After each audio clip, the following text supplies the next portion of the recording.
Voy a poner Zohar. Libro del Esplendor. Ese está interesante para poder comprender cómo hacia dónde va ese lugar. Pues también son un corpus de conocimiento, ¿no? Y lo que yo creo, ahí estoy, no me he ido. No te has ido, pero me está diciendo que está. ¿Me escuchas? Sí. ¿No me escuchas? Sí, te escucho. Todavía tengo imagen tuya. Listo. No, lo que te decía es que, digamos, también este corpus de conocimiento lo saben todos los, por ejemplo, los rabinos y los curas son formados en este conocimiento. Porque creo que te lo decía antes. O sea, toda la gente de alto rango tiene acceso a esto, que mayormente el pueblo no tiene acceso a él, ¿no? Y lo que ocurre es que te sirve para el diario vivir, porque te da por eso digamos que también entendí leyendo estas cosas y tratando de entenderlas y de llevarlas en práctica, entendí porque dicen que los judíos tienen el poder mundial y que están detrás de las grandes economías. Pues realmente te da elementos para tener una vida mejor, para tener una vida con holgura. Digamos que es como tips de rituales, los cuales cómo puedes estar bien en tu vida realmente. Entonces me pareció muy interesante también esa lógica, ¿no? Y bueno, acá hay otras cosas rarísimas de las que no me voy a extender, en las cuales hablan, digamos, también de la sangre de Israel y toda esta cosa, y que ahí está ligado también a un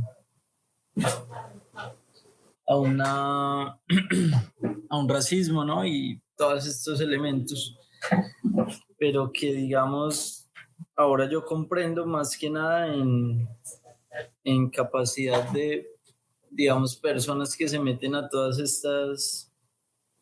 estas formas de entender el mundo.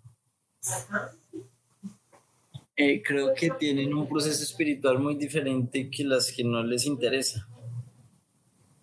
Y creo que es más que la sangre, es algo muy interior que se transmite también a través del árbol genealógico. O sea, sí creo en la relación del árbol genealógico, pero no creo en la pureza de sangres ni todas estas situaciones. Pero sí creo que hay personas que tienen eso y hay personas que no, evidentemente.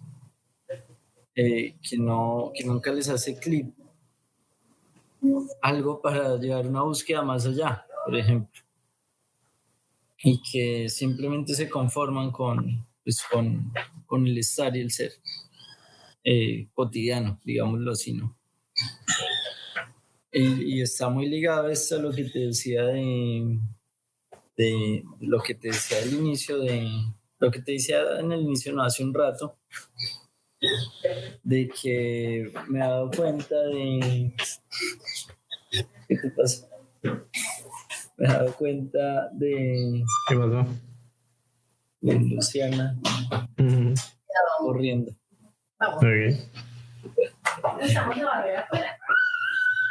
Entonces, lo que te decía de lo del proceso de este cerebro prefrontal y de estas personas un poco diferentes y que están llevando a cabo otras cosas. Por ejemplo, también es que creo que es gente muy rara. O sea, gente muy rara. Creo que es gente que se mete a estas cosas de espiritualidad o cosas de artes o cosas de salud mental creo que es gente que está en una búsqueda y realmente es una búsqueda divina. Evidentemente que un artista puede ser materialista, los he conocido, pero tienen una aura que tú sientes la espiritualidad y toda esa fuerza espiritual que se crea, ¿no? Sin creer en nada, no tienen una moral o una moralina, sino que tienen una ética supremamente elevada y tú lo sientes. Se pueden declarar ateos, pero tú sientes esa conexión que hay con esa persona, con el universo y con este Dios que tú hablabas, espinosista, este Dios que está en todo, ¿no? Que está en la naturaleza. Entonces también es gente que se pone a crear y a hacer cosas. Es que lo veo todo tan conectado también, o sea, veo que la búsqueda espiritual y todas estas lecturas de libros es lo mismo que sentarte o lo mismo que sentarte con un amigo, ayudar a...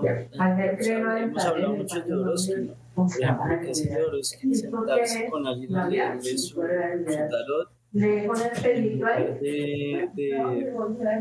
marcarle un futuro incierto, imponerle,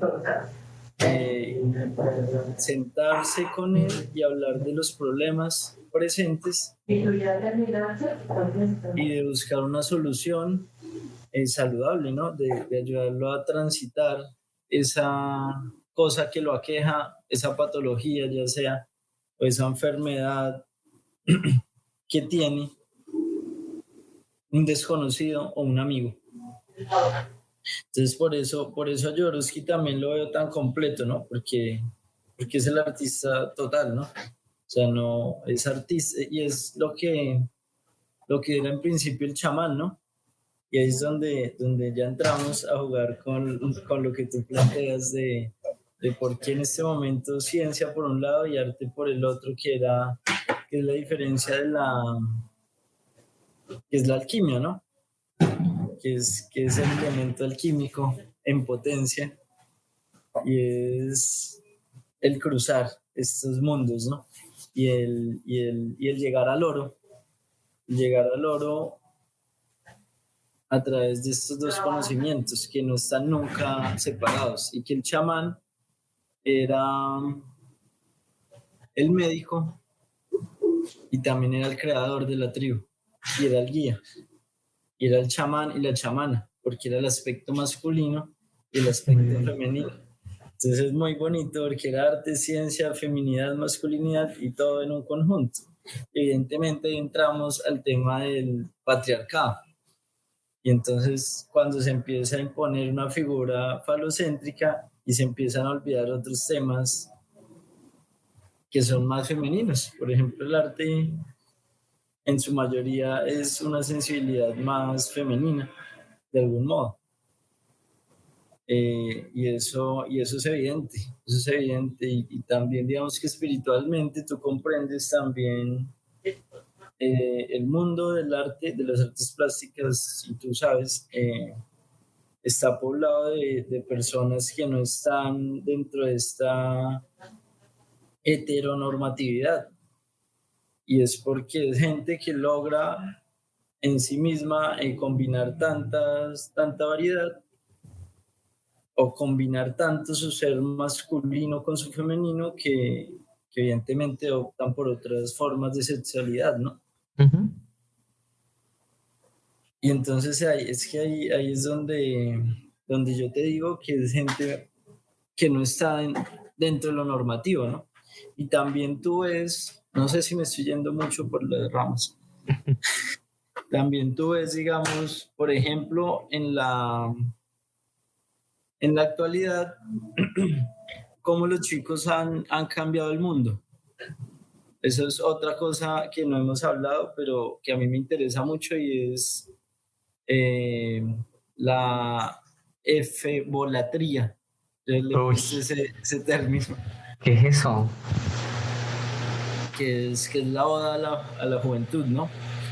que evidentemente la juventud es un concepto súper reciente. O sea, antes no existía un joven, antes existía, eras un niño y de repente te transformas en un adulto y no hay un tránsito de la juventud. Digamos que yo creo que hay unos indicios de cuándo se empieza a usar el término adolescente, ¿no? Y el adolecer, de cómo adolece el crecer. Y Rambo, digamos, es la figura, ¿no? Y el poeta. Uh-huh. Y los Beatles culminan, digamos, esa formación de lo que es ser joven, ¿no? De lo que es ser un chico rudo, además. Y entonces, ¿qué es esa figura después del mayo del 68 y de los universitarios en la actualidad? Toda esta figura es algo que se ha construido realmente, el hipismo y todo eso. Y entonces ahí es donde te quería hablar de que los jóvenes son, si tú te das cuenta, antes era un mundo de adultos. Y si tú ves la agenda de los últimos, 30 años, tú ves a chicos, tú analizas la historia de Steve Jobs y ves a Steve Jobs con 27 años siendo un multimillonario y cagándose un montón de adultos. Y con su irreverencia y con su forma de combinar arte y ciencia también, ¿no? Siempre muy sensible, ¿no? Muy una persona que se deja afectar por la emoción, que es algo que digamos en artes, por ejemplo, lo que yo hablaba con una amiga estos días y que yo entendía la frase de Fito Páez de estar atormentado del sentido. Que estar atormentado del sentido es eso, o sea, es que no puedas quedarte de brazos cruzados cuando pasa un evento o cuando te está afectando, o sea, no ignorarlo, ¿no? Es lo que usualmente nos han acostumbrado a hacer, ¿no? Hay que seguir adelante.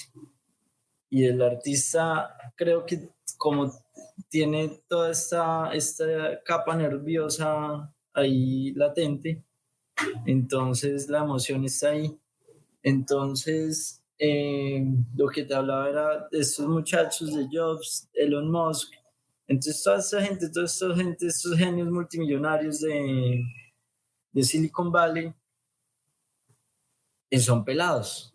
Y es gente que esto que estamos haciendo ahora no hubiese sido gracias, pues evidentemente si no hubiesen sido ellos, hubiesen venido otros. Pero es gente muy joven la que está llevando a cabo los cambios radicales en la actualidad y que creo que está uniendo y están logrando percibir eso que tú hablabas de por qué es ciencia y arte. O sea, yo creo que estamos en una coyuntura en donde no lo vemos, pero sí se le está dando mucha importancia a la sensibilidad artística y que está ahí como tirando, está como jalando fuerte, que de pronto está maquillada. De pronto se tuvo que maquillar para verse más señorial. Pero sigue siendo la misma chica rebelde. No, pues mira, yo creo que ahí pones varios elementos sobre la mesa que son importantes y uno, hay uno que... Estoy dispersando mucho y ahora voy a bajarlo. Ok. No, está genial. Igual, yo creo que pues vuelve y juega. Creo que quien se meta a escuchar a dos artistas plásticos hablar en una conversación, creo que sabe lo que le espera. Y si no, pues mira, ahí ya tiene el ejemplo de que esto es lo que pasa en una conversación. Porque es converger. Y creo que eso es lo importante. Es que, y voy a eso, creo que lo importante del ser humano es la convergencia, es cómo podemos estar de acuerdo, cómo podemos permitirnos no observar las vainas desde la diferencia, sino desde lo que somos cercanos. Claro que eso va a influir muchísimo en la comprensión interna, o sea, no estoy diciendo que sea un evento fácil, pero bueno, quiero hablar primero de algo que dijiste con respecto a esa cita. Hay algo que me pegó como en quinto, sexto semestre, que fue lo obvio. Y dije, ¿qué? O sea, lo obvio es la capacidad de saber que está ahí, pero se vuelve obvio y entonces cuando se vuelve obvio se vuelve invisible y entonces ya no nos importa. Se naturaliza. Es un evento que permite, o sea, que permite y creo es tan importante. Y aquí voy a citar, voy a hacer una referencia compleja, pero voy a citar al budismo con relación a su relación a las meditaciones de respiración. Voy a citar un anime que se llama Kimetsu no Yaiba. Y para las personas que no conozcan este anime, lo primero que voy a hacer es, les digo, sí, ya, es que no sé exactamente cómo se escribe, espérame, me toca buscarlo, pero ya lo voy a anotar para dejar aquí. En la parte derecha tienes los comentarios. Sí. En la esquina derecha. Sí, voy ya. ¿No sabes cómo se escribe? Sí, no, pero no, ya lo anoté aquí, ya ahorita tan pronto sigas tú en tu intervención, lo busco y lo escribo de forma correcta. Y este anime tiene una cosa, y bueno, primero que todo yo voy a defender el anime al 100, que creo que el anime no está hecho solamente para niños, creo que hay anime específico para adultos, creo que es una forma muy bonita de entender cómo piensa otra persona y siento que además tienen unos elementos que si tú te permites transportarlos y no observarlos desde el evento per se, sino ponerlos transportar como lo voy a hacer ahorita, me parece muy interesante. Kimetsu no Yaiba se trata de un cazador de demonios, pero este cazador de demonios tiene técnicas y las técnicas están mediadas por medio de su respiración. Un entrenamiento que tiene él es ser en todo momento consciente de si está inspirando o si está expirando. Y entonces aquí hablo de conciencia. Y entonces aquí hablo de que claro que hay un referente de meditación, claro que puede ser una cosa absurda mediado porque, claro, los muñequitos es absurdo ponerlos en un componente académico o mediarlos desde una inteligencia, desde un entendimiento importante. Pero entonces acá digo, es que tiene mucho sentido y es bonito poder comprender que el acceso que tienen estos procesos se pueden ver si nosotros los extraemos de ese lugar simplificado y los podemos poner a comprender a un nivel mucho mayor. Y entonces, claro, hablamos del lugar de conocimiento que tú hablas y me hiciste pensar en una cosa que es súper volada, y es que la élite por lo general tiende a hacer eso.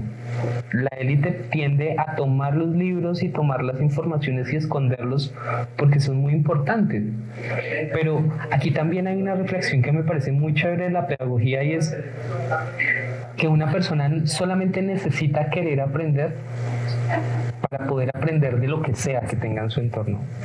Porque creo que realmente el mejor profesor que uno tiene en su propia vida es uno mismo. Si uno tiene la escucha ampliada, si uno es capaz de observar, de comprender por qué los sucesos suceden de la forma en la que suceden. Y creo que ahí tiene un montón de sentido pensarlo, ¿sí? Entonces, me dejaste pensando en esa de la definición de Spinoza de Dios. Ya lo tengo anotado acá para buscarlo más adelante. Y pensaba en la capacidad de acción de lo que va a significar el arte, ¿no? ¿Para qué sirve el arte? Bueno, yo creo que aquí otra vez nos podríamos tomar un montón de tiempo hablando acerca de los beneficios que tiene el arte, pero tal vez uno que me parece muy interesante es poder hablar de diferentes mundos, poder hablar de diferentes lugares, poderme conectar con, o sea, y ahí sí al mejor estilo que tú dices, ¿no?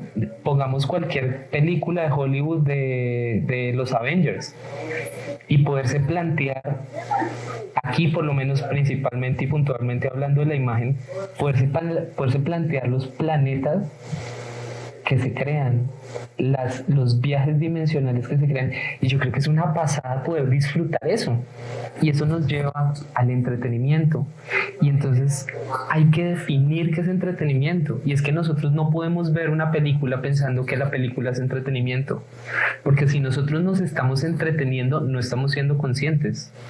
Estamos solamente permitiéndonos no estar en el lugar en el que realmente deberíamos estar.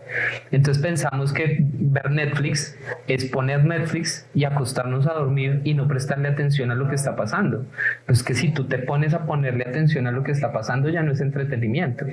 Entonces, ¿qué es lo que buscas con el arte? ¿Ser vago y no estar pendiente de las cosas? ¿O tomar ese evento de arte como un elemento pedagógico que tiene sentido y que tú le puedes sacar miles de observaciones? ¿Sí? Y creo que ese lugar a mí me parece muy importante, porque mucha gente defiende esos lugares de no, pero es que qué pereza hacer algo. Y es como, qué pereza o sea, ¿cuál es el sentido de entretenerse? ¿Sí? No estar ahí, no estar en conexión con el tiempo presente. Y lo último que quería decir en estas relaciones entre ciencia y arte es que yo creo que si nosotros hacemos si nos permitimos pensar en las religiones no como elementos dificultosos de la sociedad, que si bien es cierto, sí, o sea, yo siempre que hablo de arte digo, es que del siglo V al siglo XV fue la época del oscurantismo, y fue la iglesia haciendo de las suyas, y fue el adoctrinamiento más absurdo del mundo, fueron 10 siglos. También pienso que hay un montón de cosas interesantes para pensar de la Biblia, y también creo que hay un montón de cosas para pensar acerca de los libros sagrados del hinduismo, incluso de los libros que están aquí en Colombia precisamente, el Popol Vuh, ¿sí? Que tienen elementos que si tú los ves de forma general y permites omitir las cosas en las que están en discusión, que en realidad son muy pocas, ves una cosa grandiosa. Y es que todo lo que dicen los libros es: ámate a ti mismo un chingo y ama a tu prójimo un chingo. Y entonces amar, y entonces claro, aquí viene también la intención y la comprensión de lo que significa amar. Y esto me lleva al siguiente punto de lo que tú dices de Fito. Por lo general, el 80% de las personas que hablan, del 80%, bueno, esto es una cifra, a ver, sí, absurda, mía, inventada, o sea, no me pongan cuidado, pero grande la cifra que hay acerca de la música que habla de amor. No habla de amor, habla de tristeza. No habla de amor, habla de apego. No habla de amor, habla de sufrimiento. Y esto es una cosa recaracterizada de que tú le preguntas a una persona: ¿qué significa el amor? Entonces quiero poner sobre la mesa dos elementos del lenguaje de la Real Academia Española, no porque me parezca que es lo más magnífico del mundo, porque evidentemente no, pero es el lenguaje que nosotros utilizamos, y uno es: querer es cuando yo deseo que esa persona sea feliz conmigo. Amar es cuando yo deseo que esa persona sea feliz independiente de que sea conmigo. Entonces ahí quería dejar ese lugar, por favor. También es que también pensaba eso sobre esas canciones de amor, pero también lo veo como una terapia de algún modo. Claro, ese es el otro punto, ¿no? Terapia, el punto del artista, no del espectador. Pero es una terapia que vendes. O sea, no hay problema, porque yo acabo de hacer un cómic grabado sobre un corazón roto. Y lo que yo hice con ese cómic era, incluso en una entrevista que escuchaba de Fito Páez, no muy citando a Fito hoy. Ajá. Y él decía: hay que curar a la tribu y hay que sanarse uno mismo. Y para curar la tribu, hay que contar las cosas. Es verdad. Y entonces, cuando yo escuché eso, yo decidí hacer este cómic. Pero entonces ahí estoy haciendo esa reflexión como de, y no me parece que esté mal, ¿no? Vender eso, porque de algún modo todo lo que haces es parte de lo que eres, ¿no? De algún modo. Pues evidentemente que es una forma de curar y tampoco lo estoy haciendo, digamos, desde un lado de pornomiseria, de sufrimiento y de ténganme consuelo, sino que es un proceso que me ayuda a sanar también de algún modo a través de la producción artística, ¿no? Entonces, Sí. como que estaba ahí con esa herida, entonces dije, vamos a hacer esto que nunca lo había hecho y lo vamos a hacer de esta forma. Y ahí recordaba ahora lo del entretenimiento. Y yo, pues, es que en el entretenimiento, por ejemplo, ahí empiezo a hacer la reflexión. Y entonces, espera. Dale, sí, yo también voy a prender aquí las luces.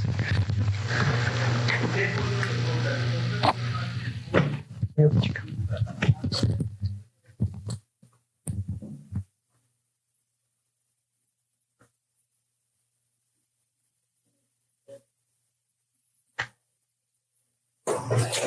Y entonces lo que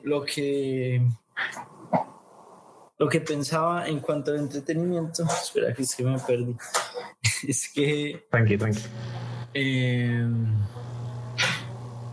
pues primero yo tenía esa concepción, por ejemplo, o siempre la he tenido, de consumir algo que me nutra, que me cultive. Eso realmente es el objetivo pues, de donde viene cultivarse, ¿no? Y del inicio de la cultura, ¿no? Que es la agricultura. Y es el cultivar y es el cultivarse uno mismo también, ¿no? Uy, pero espérame, ¿cómo es eso? No lo había pensado nunca. ¡Wow! Claro, no. La palabra cultura viene de agricultura. No sabía. Y La mira, cultura se crea es en el momento en que dejamos de ser nómadas y nos situamos en un espacio para sembrar. concreto en el cual hay siembra y en el cual se empiezan a crear, pues digamos, unas especies de civilizaciones pequeñas, ¿no? Chiquitas o no. Y pues de ahí viene la cultura. Digamos, siendo nómadas no hay cultura. De algún modo, es cuando empieza a haber civilización. Y entonces de eso viene el cultivarse, ¿no? Entonces yo soy muy exigente con lo que consumo, ya sea libros, ya sea películas, ya sea series, ya sea pinturas, ya sea etcétera. Pero entonces, digamos,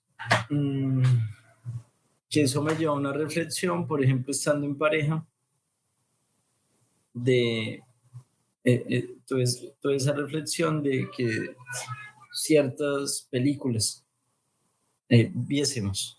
Entonces yo lo que en algún momento me insinuaron era como que ¿por qué solo cine autor o cine arte? Y eso me llevó pues de algún modo a hacer la reflexión de también por qué no relajarse y darle cabida A otras ondas. al entretenimiento. Eh, y, y, y creo que es muy desgastante exigir también eso, ¿no?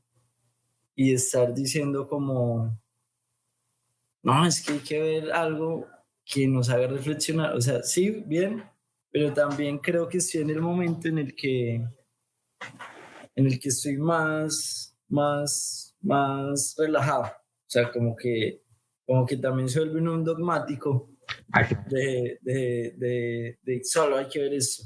Entonces, por ejemplo, hace unos días hicimos algo re loco y fue ir a ver en el nuevo cine Lember, ahí al pie de la UT, que te contaba estos días, una película de autor. Ahí en el ciclo, una película de autor a las 7 de la noche, vimos nuestra peli sabrosa, 1 hora y media, y nos fuimos para el Royal a ver Wakanda. Y pues, o sea, es todo muy diferente, Claro. pero es igual pues es una experiencia. O sea, Claro. O sea, no, y para mí no entraba a chocar, ¿no? Y ahí es donde yo aflojo un poco.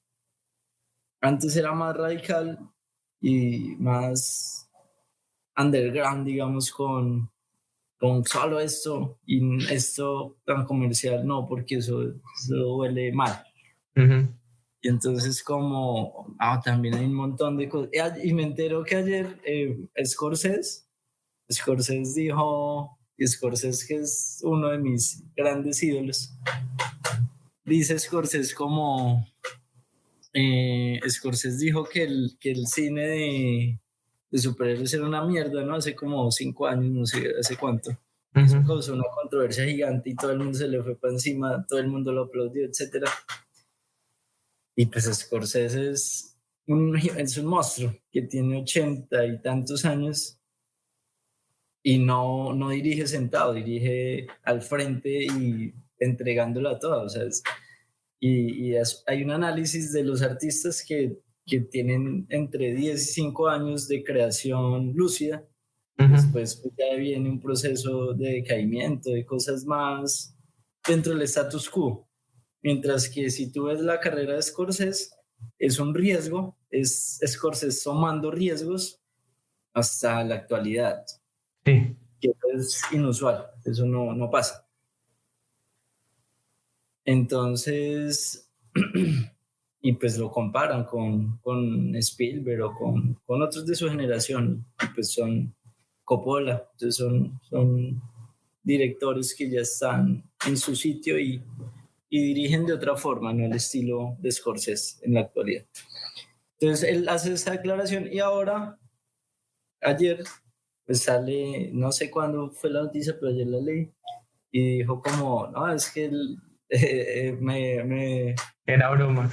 No, declaro que el Avengers y todo este cine de superhéroes sí tiene contenido artístico y que me estaba enganchando con tal cosa y tal otra, y pues es re loco que Scorsese salga con eso, ¿no?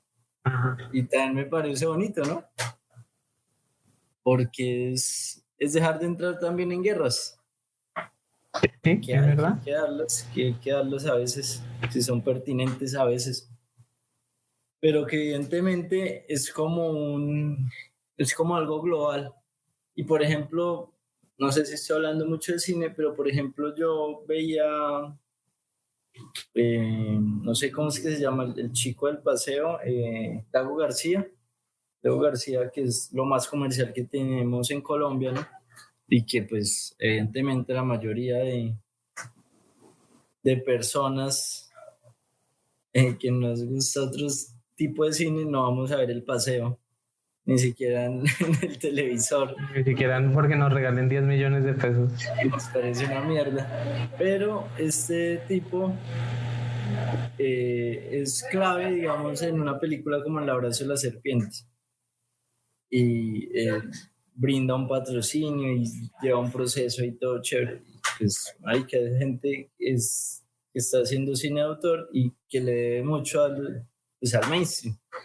Y lo que pasa en Hollywood es un poco eso, ¿no? Entonces todo el parche underground y que hace cine arte trabaja con la industria de Hollywood y no hay pues no es tan fuerte, ¿no? El choque. Evidentemente hay casos en los que no hay censos de conciliar, ¿no? Y es irreconciliable cosas. Pero pues, por ejemplo, pasaba esto con Dago y Ciro. Y el man hablaba un poco como, pues, es que nosotros necesitamos este cine experimental, porque esta gente es la que está descubriendo un montón de cosas que después nosotros también usamos.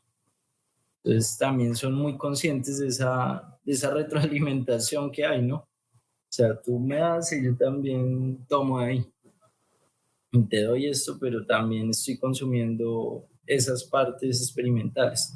Y pues eso es lo que pasa, ¿no? Con todo el mundillo comercial y no comercial, ¿no? En un lado se está experimentando y se está poniendo en riesgo hasta el propio sustento y la propia vida cotidianamente, ¿no? Pero pues no vas a poder,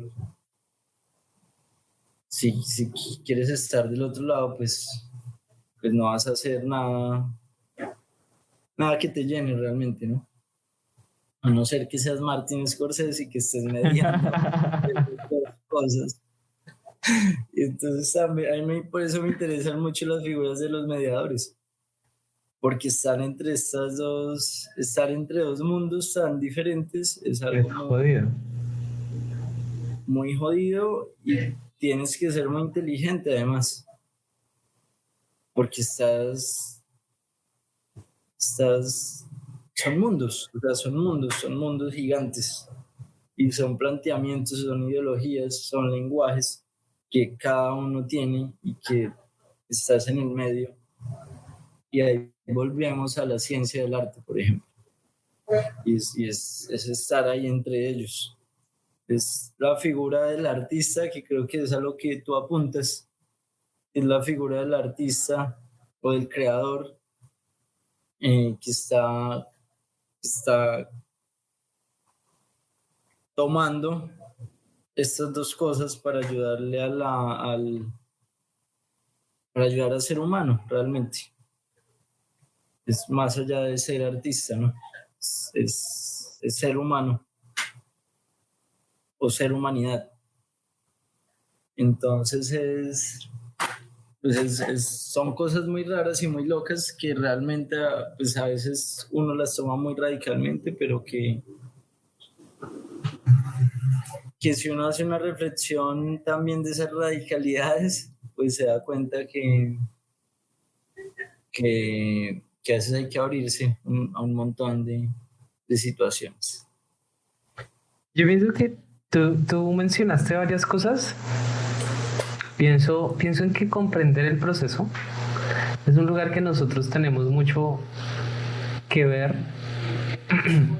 Porque yo pienso que a la final estudiar artes es como estudiarse así, estudiar su propia humanidad. Yo creo que, bueno, mira, esa sería una buena definición, creo, para comprender el arte.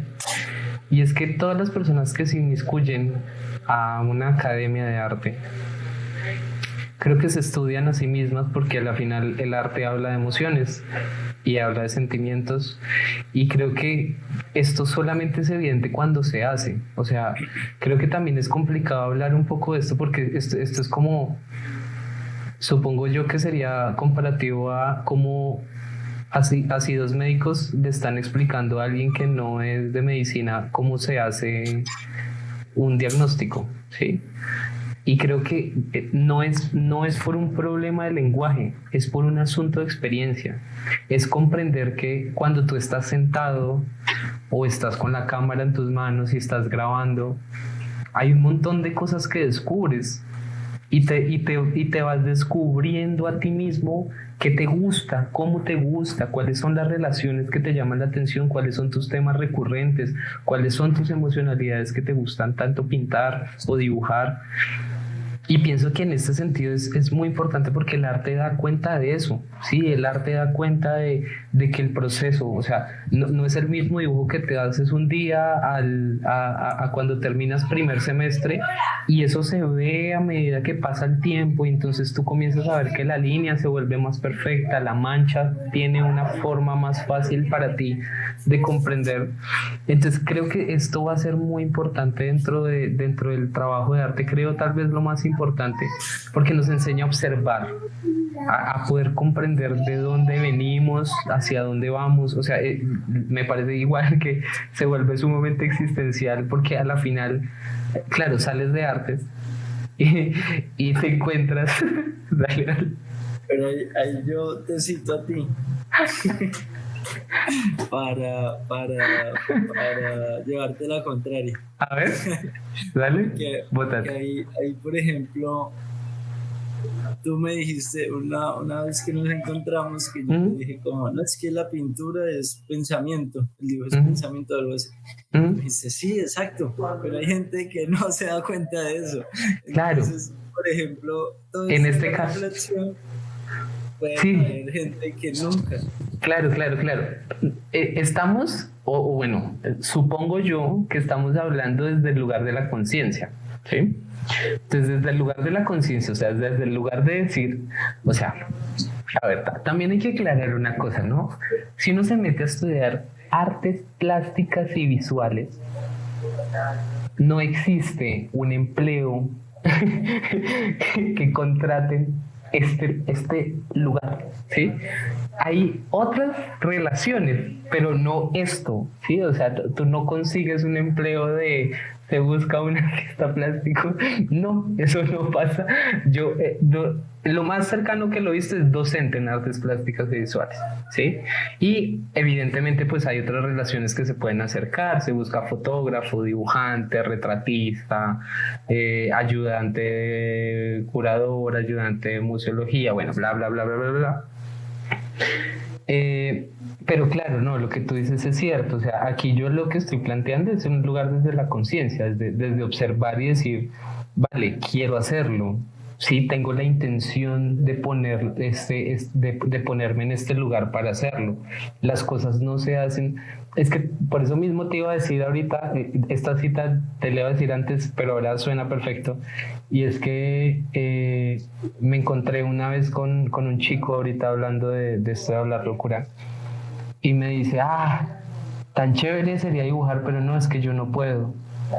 Y entonces lo miro y le digo, bueno, vale, ¿cuánto tiempo le dedicas tú al dibujo?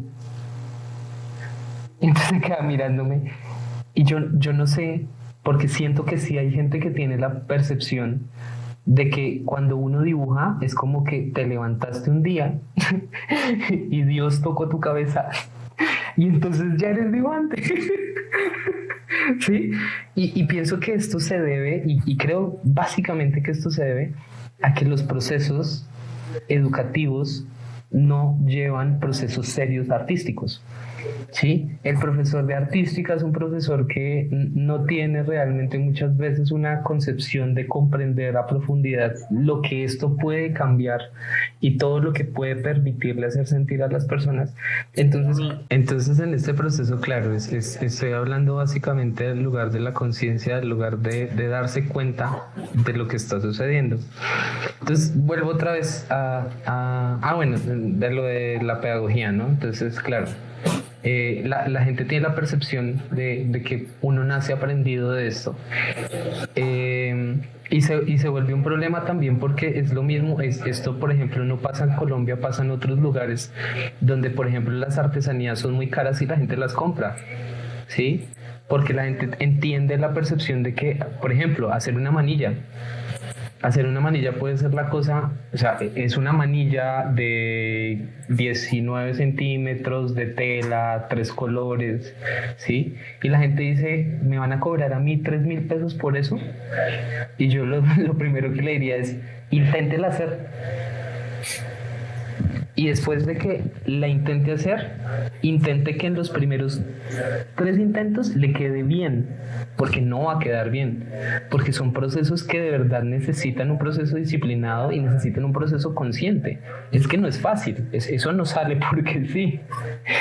Entonces, bueno, me hiciste acordar ahorita de niño, joven, adulto, y esto me suena a una etapa bonita de comprensión, porque de verdad nunca había pensado en eso de adolecer. Mira que estás muy pendiente de conceptos que yo no, la verdad no los había pensado desde ese lugar. Claro, eso de adolecer está muy cool. Creo que el niño tiene mucha energía, demasiada, y no tiene tanto conciencia. Creo que el adulto tiene mucho conocimiento, tiene bastante experiencia, pero ya no tiene energía. Creo que por eso es que los jóvenes creo que cambian el mundo, porque los jóvenes todavía siguen teniendo, no tienen tanta experiencia, pero tienen idea de más o menos hacia dónde quieren ir. Y creo que en ese lugar es importante entender a los adolescentes, porque creo que realmente están ahí parados en el lugar de, oiga, venga, no, esto no está bien, oiga, venga, esto lo tenemos que cambiar, oiga, venga, esto tiene que ser diferente. Y desde ese lugar sí. ¿Qué pasa con Scorsese? Y desde ese lugar sí. Que tiene ese espíritu todavía. Me parece muy, muy bacano. Claro, también devolviéndonos a ese lugar, creo que hay pelis, y esto obviamente no sé, de pronto lo dije en un tono como muy fuerte, pero claro, o sea, tampoco significa que uno se tenga que martirizar 20 veces, o sea, en todo momento viendo Netflix de forma consciente.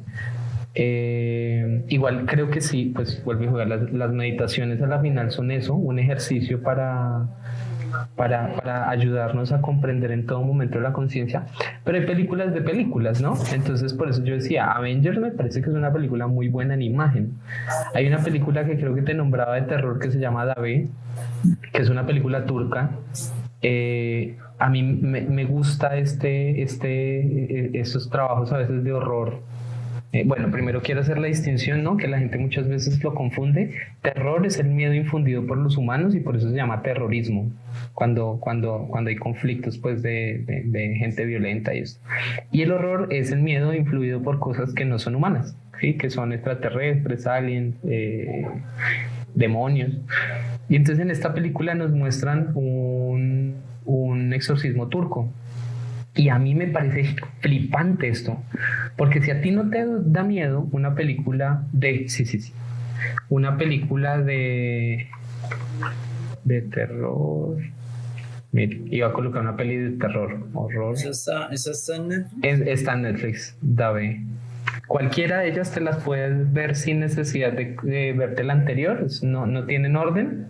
¿Está el Gabinete de Curiosidades? No lo he visto. Es de horror, está buenísimo. ¿Está buenísimo? Ok, lo voy a pillar. Entonces me gusta mucho porque esta película de verdad te hace dar miedo. Y te hace dar miedo, ¿por qué? Porque claro, las películas de horror del Vaticano, del exorcismo, pues es el diálogo aprendido del cura tirando agua bendita, la chica que sacarle voces así raras. Pero aquí te enfrentas a otra cosa. Y eso me parece bien bacano. Además que las tomas me parece también que están pensadas y la estética te ayuda a arrancarte del lugar que tú estás pensando. Entonces, desde ese lugar me parece muy bacano. Entonces, definitivamente el arte lo podemos ver desde diferentes lugares, ¿no? Podemos observar el arte como para podernos entretener, podemos ver el arte como una comprensión racional o formal, y podemos también comprender el arte como un lugar desde simplemente lo visual. Y quería acotar también un poco de esto que estabas hablando tú. Claro, pienso que hay gran diferencia entre cuando el arte se hace a tus manos desde tu concepción, o sea, es arte desde el creador, y otra cosa cuando tú ves arte o eres espectador de arte. Y creo que estos dos procesos a veces se suelen, o sea, se suelen... no se suelen decir las diferencias, pero yo sí creo que hay una diferencia, hay diferencias abismales, y creo que el arte como creador te puede ayudar a liberar energía, pero hay arte creador que yo sí pienso que jamás debería pisar un museo, porque es un arte liberador que te permite liberarte de cosas internas, pero que no hace falta que lo pongas en el museo. Y entonces aquí tenemos la conversación esa que yo pensé que te ibas a nombrar, pero lo voy a nombrar rápidamente. Rancière tiene un libro que se llama El espectador emancipado. Rancière, espectador emancipado. Y entonces tiene un capítulo que a mí me parece muy importante, que está también referenciado en mi libro, que se llama La imagen intolerable. Y él aquí estaba llamando la atención de por qué una imagen de violencia debería replicarse, si la violencia replica más violencia. Y él lo dice claramente: yo no estoy hablando que no se hable de violencia, el problema es cómo se habla de violencia, cómo se habla de sensibilidad, o sea, qué es realmente lo que tú quieres enfocar en el trabajo del arte. Y ya por último, y para cerrar mi intervención, quería hablar acerca de la romantización, que es otro problema muy jodido en el arte contemporáneo. Y esto tiene que ver también con lo que hablábamos ahorita. No, la gente sigue pensando que el artista el arte debe doler y debe ser sacado de las entrañas. Y a ver, amigos, esto ya pasó. O sea, esta época del tiempo y esta idea ya pasó. Y creo que también es necesario ser contemporáneo. Y contemporáneo significa, claro, es estar en contacto con lo de ahora. Entonces ya, ahora sí, dale que tú estás, siento que tienes un montón de cosas que decir.